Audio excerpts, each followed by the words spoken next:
스바냐 선지자는 포로기 바로 직전에 활동했던 그런 선지자입니다. 그래서 스바냐서라고 하는 예언서의 총 주제는 한마디로 남은 자에 대한 예언의 말씀입니다. 여러분 만약에 챗GPT한테 한번 물어보세요. 스바냐서 한 단어로 이야기해달라. 그러면 아마 남은 자의 신학 대략 그런 말씀을 해주지 않을까 싶습니다. 유대왕국 말기 아주 어두운 시기에 하나님의 심판 가운데서도 남은 자를 통해서 하나님은 새로운 미래를 여신다. 그것이 스바냐 선지자가 전했던 말씀입니다. 중요한 건 남은 자라는 거예요. 포로기의 심판의 목적도 심판이나 파괴가 아니라 순결한 백성, 정결한 입술을 가진 남겨져 있는 그러한 자들을 통해 하나님 계획하시는 그 은혜의 역사라는 거예요. 그래서 스바냐는 온 세상이 흔들리는 그날 이후에도, 그 포로 심판의 날 이후에도 하나님께 피한 자들, 겸손하고 주의 이름을 의지하며 거짓과 교만을 버린 작은 무리들을 하나님은 새로운 하나님 나라의 거룩한 씨앗 되게 하신다는 그런 예언입니다. 그래서 스바냐서의 총 주제는, 핵심은 남은 자를 통해서 다시 시작하시는 하나님의 역사입니다. 폐허 같은 포로기도, 그러니까 남은 자를 모으시고 회복하시려는 하나님의 집요하신 은혜라는 거예요. 목회학 배우는 시간에 어떤 교수님이 들려주신 말씀이 기억에 남습니다. 이제 신학생들한테 얘기하는 거예요. 너희들이 이제 나중에 교육자가 돼서 교회에서 목회하다 보면 꼭 예배 시간에, 설교 시간에 꾸벅꾸벅 졸고 계신 성도님을 만나게 될 거라고. 근데 나중에 봐라. 그분들이 얼마나 소중한 분들인지 알게 될 거라고. 소중히 여기라는 얘기였어요. 학생들은 이제 농담으로 듣고 웃었지만 교수님 말씀 속엔 깊은 의미가 숨어 있었던 거예요. 나중에 혹 교회에 큰 어려움이 닥치고 봐라. 그러면 잘난 사람, 유능한 사람, 똑똑한 사람, 목소리 큰 사람 다들 먼저 교회를 떠나더라. 나중에 묵묵히 조용히 교회를 지키시는 분들, 너희가 지금 생각할 때 졸고 있는 분들 이상하게 생각하지? 근데 그런 분들이 교회를 지킨다는 거예요. 소중히 여기라는 거예요. 스바냐가 말하는 남은 자가 비슷한 결입니다. 화려하지도 않고 특별해 보이지 않지만 끝까지 자리를 지키는 이들. 여러분 산도 그렇잖아요. 막 아름다운 지저귀는 새들이 막 산을 지키는 것 같지만 날아다니는 새가 아닙니다. 못생긴 나무지만 산을 지키는 것은 나무입니다. 나무. 교회도 그런 남은 자를 통해서 하나님은 언제나 이 겸손한 남은 자들을 당신의 도구로 사용하셔서 믿음의 무리들의 미래를 이어가신다는 그런 이야기입니다. 오늘 읽은 말씀 좀 익숙한 말씀 아니십니까? 왜 익숙하죠? 우리가 잘 아는 복음성가 가사, 그게 스바냐 3장의 말씀입니다. 너의 하나님 여호와가 너의 가운데 계시니. 기억하세요? 그러니까 이 노래는 복음성가의 가사가 아니라 사실은 하나님이 남은 자들을 생각하시면서 부르시는 하나님의 찬양 가사라는 거예요. 그가 너로 인하여 기쁨을 이기지 못하시며, 남은 자를 향해서 하나님이 그렇게 찬송 부르신다는 거예요. 너를 잠잠히 사랑하시며, 남은 자들을 향해서 하나님이 그렇게 부르신다는 거예요. 즐거이 부르며 기뻐하시리라. 앞으로 이 찬양 부르실 때 꼭 기억하세요. 이 찬양은 남은 자들을 위해서, 남은 자들을 향해서 하늘아버지께서 직접 부르시는 그런 찬양이라는 겁니다. 남은 자들을 인하여서 하나님 기쁨을 이기지 못하시겠다는 거예요. 그 남은 자들을 하나님께서 잠잠히 사랑하시겠다는 거예요. 이거 알라고 지금 에코가 막 났어요. 남은 자를 향해 즐거이 부르며 기뻐하시겠다는 거예요.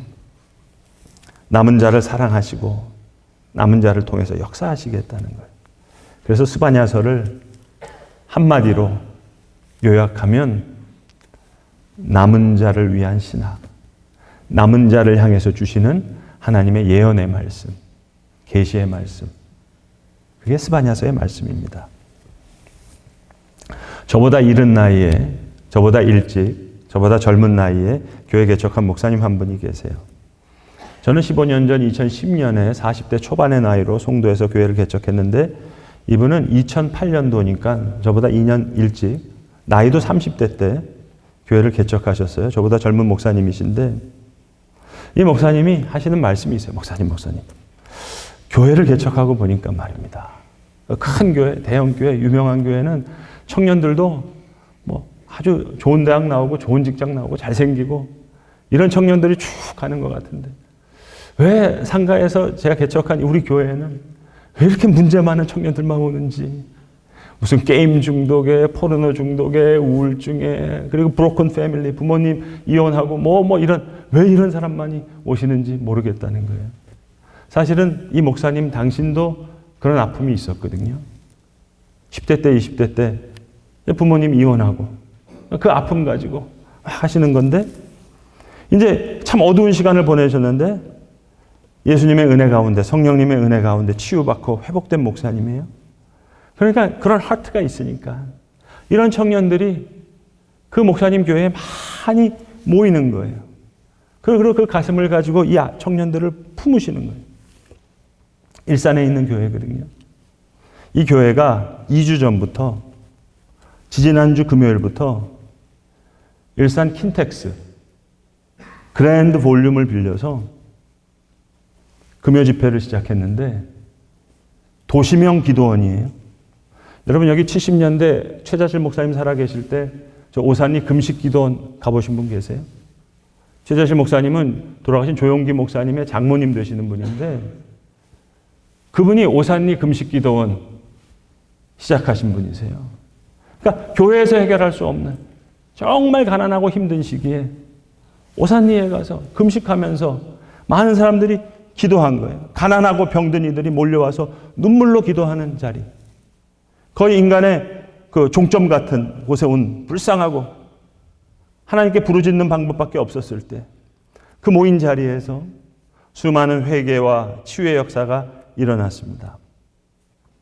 마치 이 목사님이 지지난주부터 금요일 날 킨텍스에서 청년들 대상으로 도시명 오산리 기도원 이거 시작하신 거예요. 게임 중독, 우울증, 포르노 중독, 약물 중독, 부모님 브로큰 패밀리, 폭력, 왕따 이거 어떻게 해결할 수 있겠어요? 도시명 기도원인 거예요. 밤새도록 찬양하고 기도하는 킨텍스에서. 그 목사님이 누구냐? 검색하고 그러지 마세요. 제가 우리 교회 초청했어요. 1월 1일 신년 예배 오셔서 말씀 전해달라고. 일산에 있는 조이풀 교회 조지훈 목사님이신데 처음 집회하시는 지난주 금요일 전날 제가 목요일 날 문자했어요.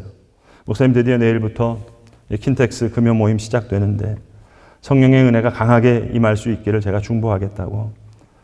상처 입은 청년들 다 치유받을 뿐만 아니라 화복해서 하나님 나라를 위해서, 하나님 선교를 위해서 큰 일꾼 될 수 있는 역사가 있을 수 있도록 하늘의 불이 임하는 그런 집회 되기를 간절히 기도한다고. 그랬더니 이 목사님이 토요일 날 그러니까 첫 집회 마치고 저한테 이렇게 알려주셨어요. 목사님, 어제 첫 집회 잘 드렸습니다. 현장에 큰 은혜가 있었습니다. 끝까지 잘 달려갈 수 있도록 목사님 기도 부탁드린다고. 그 문자 받자마자 제가 전화드린 거예요. 조 목사님 교회 송구영신 예배 어떻게 드려? 왜 물어보시냐 이게. 언제 시작해서 언제 끝나냐고. 31일 날 저녁에 시작해서 1월 1일 새벽 한 2시 넘어서 끝난다는 거예요. 잘 됐다고. 잠깐 눈 붙였다가 길도 별로 많이 안 막힐 테니까 우린 송구영신 예배 안 드리고 신년 예배도 늦은 시간에 11시에 드리니까 좀 오시라고 말씀 전해달라고. 그때 조 목사님 말씀이 아니 목사님 잠이야 새우잠 잘 수도 있고 세수도 고양이 세수 할 수 있는데 그 신년 예배 뭐 김동호 목사님, 곽선희 목사님 같은 어르신들 오셔서 말씀 전하신다고 하는데 젊은 제가 어떻게 갑니까? 무슨 소리냐 그랬어요. 이제 목사님이 대세다 그랬어요. 제가 왜 이 목사님 대세라고 했을까요? 이 목사님 교회가 금요일마다 킨텍스 그랜드 볼륨 큰 집회를 해서 No way. No, 그거 아니에요. 남은 자들. 한국교회 신뢰도가 바닥을 치고 청년 세대가 다 교회를 떠난다고요? 글쎄 옳습니다. 큰 교회, 좋은 대학, 좋은 직장 다니고 스펙도 좋고 청년들 많이 모이던 그런 좋은 청년들 청년들 교회 떠나는지 모르겠지만 이 교회 남은 자들 얼마나 뜨겁게 기도하고 찬양하고 예배하고 하나님 사랑하고 또 하나님 나라를 위해서 헌신하고자 하는지 몰라요. 너의 하나님 여호와가 너의 가운데 계시니 그는 구원을 베푸실 전능자시라. 그가 너로 인하여 기쁨을 이기지 못하시며 너를 잠잠히 사랑하시며 즐거이 부르며 기뻐하고 기뻐하시리라. 남은 자를 향해 하늘아버지께서 부르시는 찬양이에요. 목사님 교회 부어주신 하나님의 페이버, 하나님의 관심, 그거 좀 같이 받고 싶어서 그러니까 목사님 많이 피곤하시더라도 1월 1일 우리 교회 와주세요. 예, 목사님 가서 잘 섬기겠습니다. 기도해 주세요. 고맙습니다. 열왕기상 19장에 보시면 엘리야가 절망했을 때 하나님 뭐라고 말씀하십니까? 자기 혼자 남았다고 로뎀나무 아래 있으면서 하나님 죽여달라고 그럴 때 하나님 뭐라고 말씀하셨어요? 그러나 내가 이스라엘 가운데 7,000명을 남기리니 남은 자를 숨겨두셨다 하십니다. 이사야서 10장에도 남은 자, 곧 야곱의 남은 자가 전능하신 하나님께로 돌아오리라. 스바냐서만이 아닙니다. 미가서에도 보시면 야곱아 내가 반드시 너희 무리를 모으며 내가 반드시 남은 자를 모으리라. 발을 저는 자, 쫓겨난 자가 내가 환난을 당하게 한 자를 다 모아 여호와가 왕이 되시리라. 그게 하나님의 말씀이에요. 스가랴서 8장에서 이렇게 말씀합니다.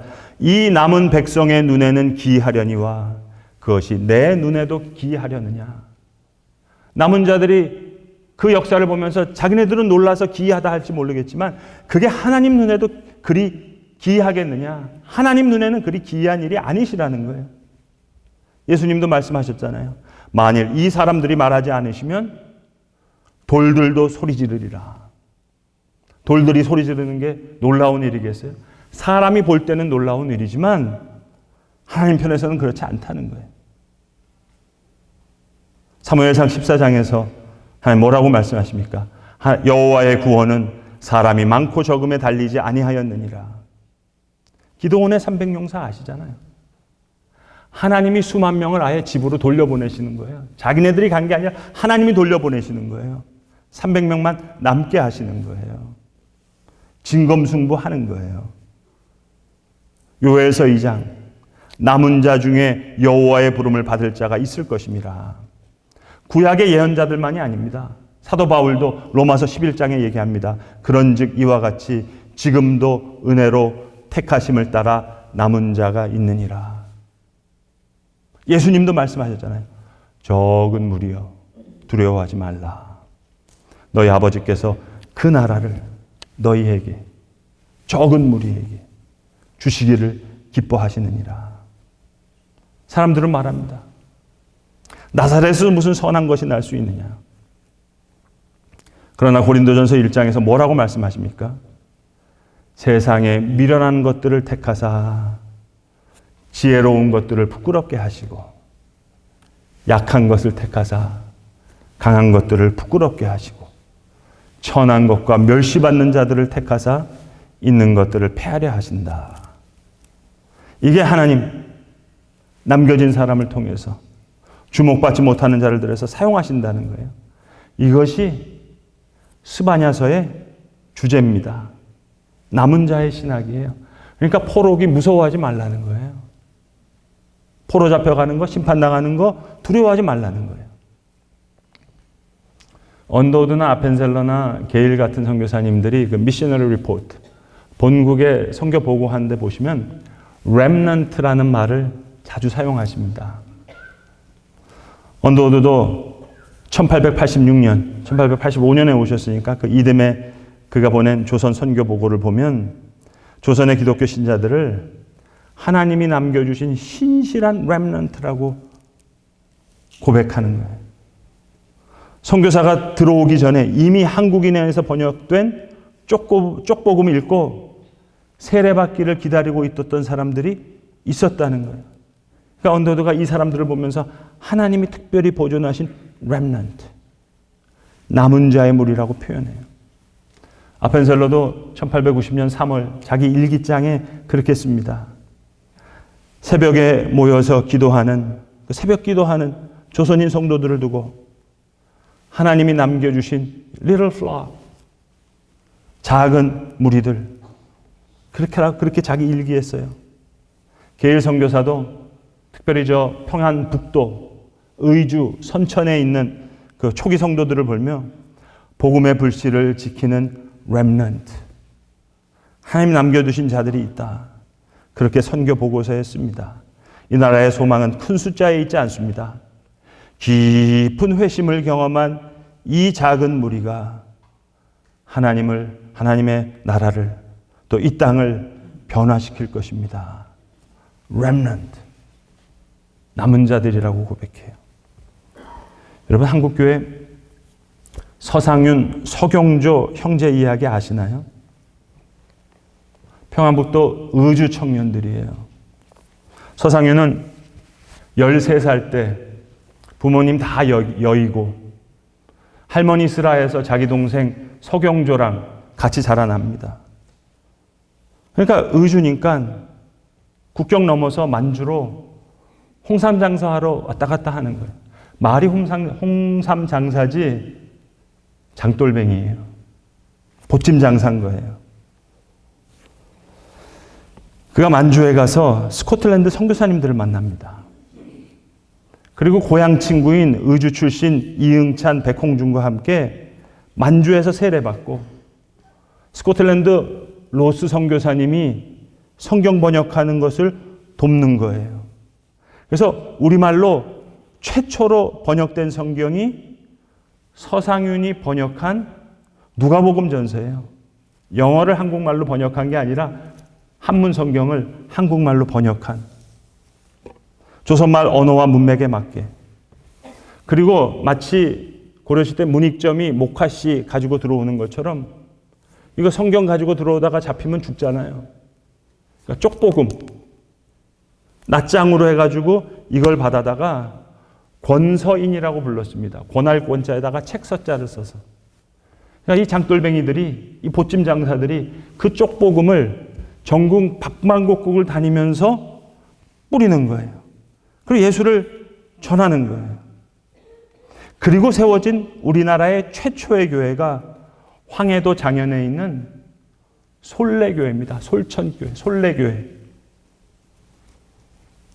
서상윤이 세운 거예요. 그리고 그 동생 서경조는 언더우드와 함께 세문안교회를 세운 거예요. 최초의 장로가 서경조입니다. 그 동생입니다. 근데 이 소래교회는 자생적인 교회일 뿐만 아니라 자립에 의해 건축된 교회였어요. 소래교회 교인들이 많이 모이니까 초가집에서 기와집으로, 또 기와집에서 또 이렇게 증축을 하게 되는데 언더우드 선교사가 도우려고 했어요. 동생 서경조를 통해서. 그때 형인 서상윤이 정중히 거절합니다. No. 조선 땅에 세워지는 조선의 첫 교회인데 우리 힘으로 세워야지. 이거 어떻게 선교사님 도움을 받습니까?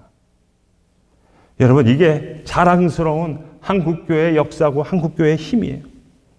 지금도 선교지 가면 한국 선교사님들, 외국 선교사님들 교회 막 세워주잖아요. 서상윤은 no. 그렇게 세울 수 없습니다.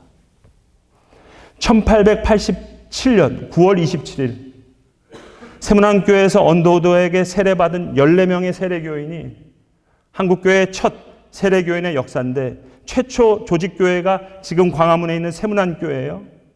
근데 그 세문안교회를 세울 때 그 주축을 이루었던 사람들이 바로 이 소래교회 출신들입니다. 세문안교회 처음 세례받았던 14명 중에 13명이 서상윤이 전도해서 예수 믿게 해서 세례받으려고 기다렸던 사람이에요. 언더우드가 전도해서 세례 준 게 아니에요. 1885년 4월에 들어왔는데 1887년 9월 27일 날 첫 세례자를 세우는데 그 14명 중에 13명이 서상윤이 전도한 사람이에요. 13살 때 부모님 다 잃고 장돌뱅이로 보찜 장사로 돌던 서상윤이 성경 번역해서 쪽복음 가지고 솔레교회 세우고 그 솔레교회 출신들이 세문안교회를 세운 거예요. 여러분, 이것이 자랑스러운 한국교회의 역사울시다. 서상윤의 업적에 대해서 너무 아는 것이 없는 것이 안타깝고 죄송할 뿐이에요. 누군가의 열정과 헌신 속에서 오늘도 주의 복음과 교회는 자라나는 거예요. 오늘 스바냐서의 이 말씀은 서상윤과 같은 이런 자를 향해 부르시는 하나님의 노래입니다. 너의 하나님 여호와가 너의 가운데 계시니 그어는 구원을 베푸실 전능자시라. 그가 그로 인하여 기쁨을 이기지 못하시며 그를 잠잠히 사랑하시며 그로 말미암아 즐거이 부르며 기뻐하시리라. 주님께서 사랑하시는 남은 자의 역사가 우리에게도 있기를 간절히 기도합니다. 기도하겠습니다. 하나님, 어두운 때에도 포로기에도 남은 자를 붙들어 내가 나의 일을 이루리라. 겸손히 나를 의지하는 작은 무리들, 나의 기쁨이요 나의 역사라. 주님 말씀하여 주시는데 그 남은 자로 부르신 하나님의 사랑 안에서 오늘도 우리도 믿음으로 서서 하나님 새롭게 이루실 하나님 나라의 거룩한 씨앗 되고 그 기쁨과 그 은혜가 오늘 우리 삶에도 온전히 드러날 수 있기를 주님 간절히 바라오매, 주님 오늘 말씀 통해서 말씀하셨던 것처럼 내가 그때 너희를 이끌고 그때에 너희를 모을지라. 너희 목전에서 너희의 사로잡힘을 돌이킬 때에 너희에게 천하 만민 가운데서 명성과 칭찬을 얻게 하리라. 이것이 여호와의 말이니라 말씀해 주셨사오매, 하나님의 그 말씀이 오늘 우리에게도 임하는 말씀의 역사가 되게 하시옵소서. 우리 구주 예수 그리스도의 이름으로 기도드리옵나이다. 아멘.